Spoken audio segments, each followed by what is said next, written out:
C'est le moment du bon conseil du docteur Jimmy Mohamed. Jimmy, vous allez nous parler aujourd'hui des recommandations de la Haute Autorité de Santé qui concernent le dépistage à la naissance de certaines pathologies. Alors il y en a plusieurs qui sont déjà dépistés à la maternité. Ça s'appelle, je crois, le test de Guthrie. Exactement, à la naissance, on fait une série de dépistages qui est proposée aux parents de chaque nouveau-né. Ce dépistage cherche à dépister du coup certaines maladies rares mais graves, d'origine génétique pour la plupart. Et l'enjeu, c'est de mettre en œuvre, avant l'apparition de symptômes, des mesures appropriées afin d'éviter ou de limiter les conséquences négatives de ces maladies sur la santé. Alors on fait ce Guthrie en prélevant une petite goutte de sang sur le talon des nourrissons. On envoie ce test, ce prélèvement à un centre et on dépiste 5 maladies.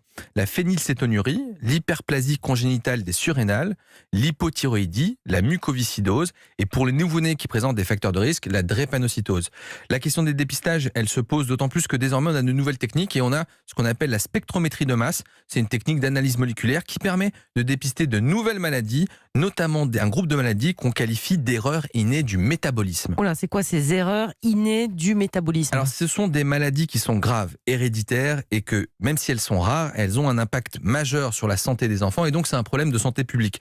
On sait que lorsqu'on diagnostique de façon précoce ces maladies, on peut avec simplement un régime et un mode de vie particulier, limiter les conséquences. Ce qui veut donc dire qu'on n'aura pas besoin de prise en charge médicale lourde, même si le traitement avec le régime est contraignant. Mais néanmoins, ces maladies, lorsqu'elles ne sont pas dépistées, elles peuvent entraîner le décès des enfants. Et oui, donc si un régime effectivement permet de corriger le tir, ça vaut le coup. Du coup, la Haute Autorité de Santé suggère de dépister certaines de ces erreurs innées, pas toutes. Exactement. Elle en a évalué 24 et elle a décidé d'en retenir 7 dans le programme national de dépistage néonatal par cette technique, la spectrométrie de masse. Alors, je ne vais pas toutes les citer, mais elles ont des noms un peu compliqués. La leucinose, l'homocystinurie, la tyrosinémie de type 1, il y en a d'autres. C'est effectivement compliqué. Mais les 17 autres, pour l'instant, ne sont pas retenues. Elles seront réévaluées d'ici 3 ans en attendant de nouvelles données scientifiques. Et donc, il y a par contre déjà une 6e pathologie. Il y en a 5 aujourd'hui qui sont dépistées. Il y en a une 6e qui devrait là être intégrée bientôt quand même à ce dépistage. C'est le déficit en MCAD. C'est une maladie rare qui se caractérise par une incapacité de l'organisme à utiliser les graisses